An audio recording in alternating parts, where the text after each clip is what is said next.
Well, good morning. This is Jagender Rana. The topic for the discussion today is public liability insurance industrial risks. Public liability insurance industrial risks.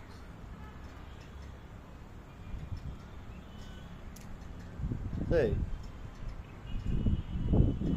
the general conditions of the policy specifies that the policy is wrapped together with its schedule, proposal form as one contract. Any word or expressions to which a specific meaning has been attached in any part of this policy or this schedule shall bear such a specific meaning whatever it may appear.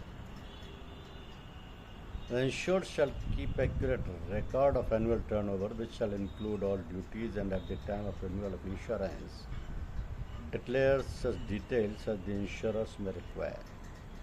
The insurer shall at all reasonable time have free access to inspect such records. The verification of the premium is stated in the schedule of the policy. The insured shall furnish to the insurance company the correct amount of turnover recorded as aforesaid. The insured shall give a written notice to the insurance company as soon as any claim is made against the insured, or there arises any specific event or circumstances that may give rise to a claim being made against the insured. The insured shall also give all such additional information as the insurance company may require.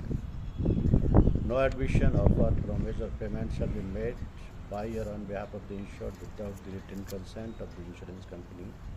In that respect, the company will have the right but not the duty to take over and conduct the legal proceedings in the name of the insured for their defense in the legal action.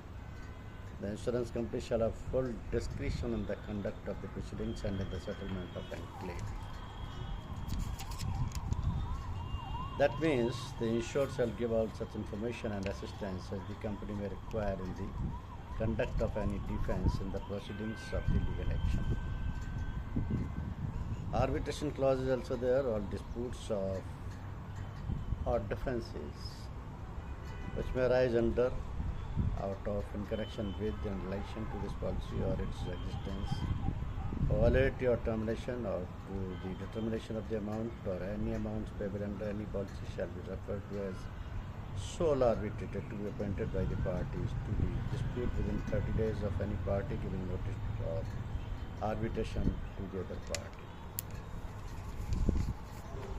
As far as subrogation is concerned, in the event of any payment under this policy, the company shall be subrogated to all of the insured's rights of recovery to the extent of such payment against any person or organization, and the insured shall execute and deliver instruments and paper and do whatever else is required to secure such rights and ensure that nothing is done to prejudice such rights, and provide the insurers with whatever reasonable cooperation and assistance they may require.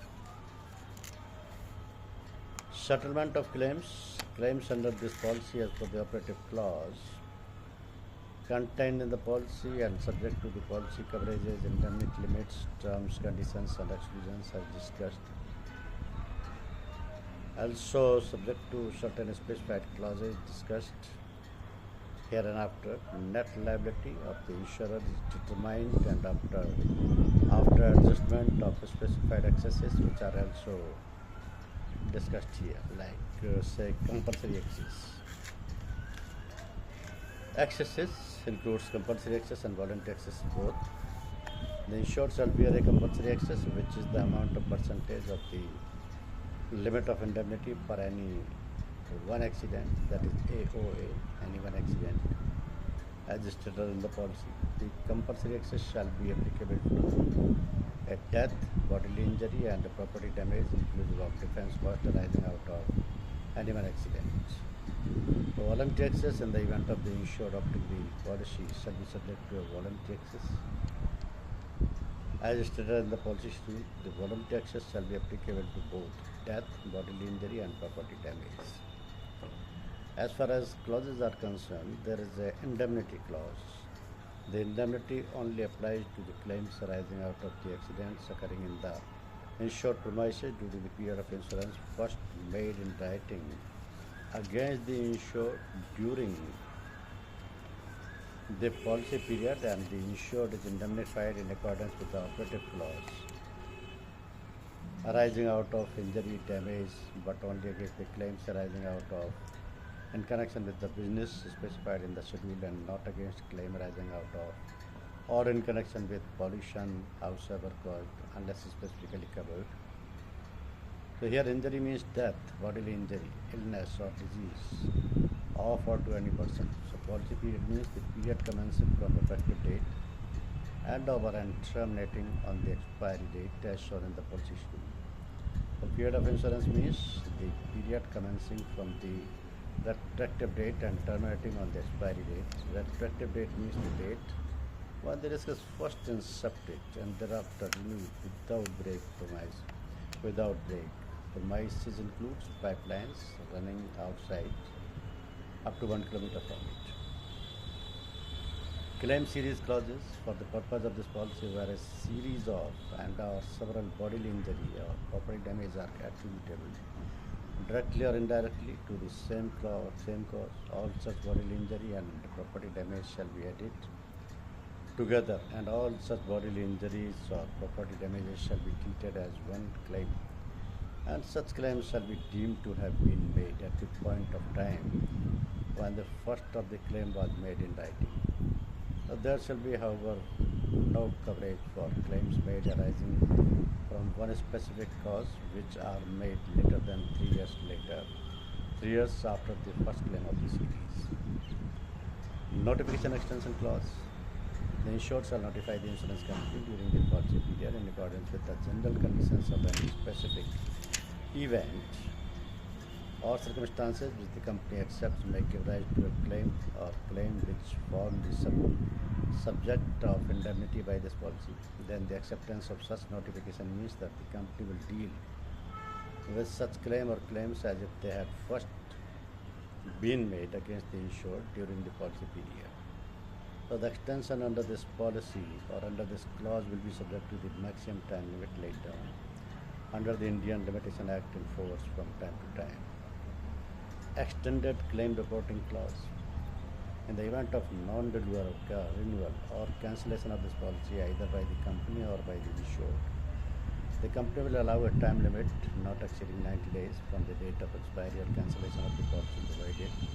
No insurance is enforced during this extended reporting period for the same interest or notification of claims for accidents which have taken place during the period of insurance but could not be made during the policy period. So provided, however, all claims made during the extended reporting period shall be handled as if they were made on the last day of the expiring policy period and are subject to the limits of indemnity and the terms, conditions, exceptions of the policy.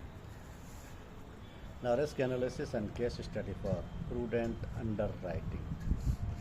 The following factors need to be studied by the underwriter before acceptance of any liability risk under this policy.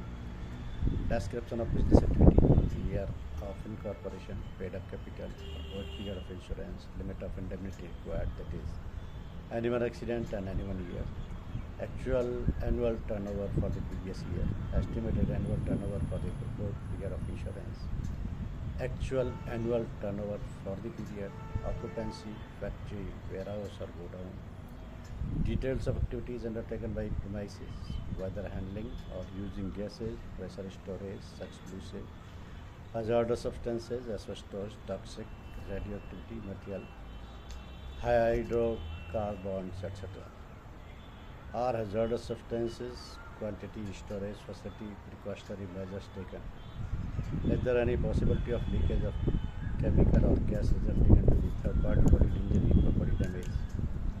Are warehouse, godown dedicated to specified material and hazardous substances? Are hazardous substances segregated from non-hazardous substances? What is the nature of hazardous substances? Gases, pressure storage, explosive, asbestos, toxic, radioactive materials, hydrocarbons, etc. Is there any possibility of leakage or chemical or gas resulting into injury or third-party property damage and bodily injury? Is there a program for the prevention of fire explosion incidents? What's the previous history of insurance? What is the history of accident for last 5 years? Are there any events, incidents, conditions, the fact, circumstances which may lead to any accidents? Whether extended covers are required? If yes, what type extension? If transportation extension is required, specification hazardous substances to be analyzed. Expected turnover of such materials in transit in a year needs to be assessed. Mode of transportation to be analyzed. If transportation by pipeline, following particulars are to be analyzed, like dimensions of pipe, total length, terminal points, underground or overhead, submerged, layout plan of supervision and monitoring against leakage damage. Are effluents discharged by way of pipelines? Are effluents treated before discharge? Whether discharge of effluent treatment plant conforming to the land pollution laws? Description of surrounding areas and property, distance of industrial area, residential area, agricultural area from the factory or storage. What is the nature of surroundings, urban, semi-urban, countryside? Is there any on-site emergency plan? If yes, whether adequate and effective? Is there any off-site emergency plan? If yes, whether adequate and effective? Other aspects like attitude towards safety system, attitude towards repairs, attitude towards modification, housekeeping and maintenance, cooperation of management in furnishing details, approx number of employees, standard of guarding, age of building, plant and machinery, general conditions of building, plant and machinery. Case study administrative one taken from publication of Excel Group Insurance UK regarding a specialist hazardous waste disposal contractor polluted a tributary of the river Thames, causing damage to habitat and species. Case in brief, the incident occurred when a contractor transporting hazardous waste, including cleaning products and liquid soaps, occurred accidentally, spilled approximately 4,500 liters of hazardous chemicals due to a blocked dispensing pipe valve. The tanker driver cleaned up the resulting spill by washing it down a drain, which unfortunately led into the Shelby ditch in Chipayam. Consequences: Environment Agency officers responded and found that the stream had turned blue-grey, was covered in the foam and smell of detergents. They also found a large quantity of dead fish and other affected wildlife downstream. And investigating officers said the pollution had a devastating effect on the area. Thousands of fish were killed in the Shelby ditch, along with an unknown number of invertebrates, and it may take years to recover. So the waste disposal contractor and its director were fined and ordered to pay cost and compensation totaling pound 60,000 liters for the pollution. This case shows how damage to protect species and natural habitats can trigger liability under the Environmental Liability Directives. So should a standard public liability policy respond to this sort of legal liability? The answer is no.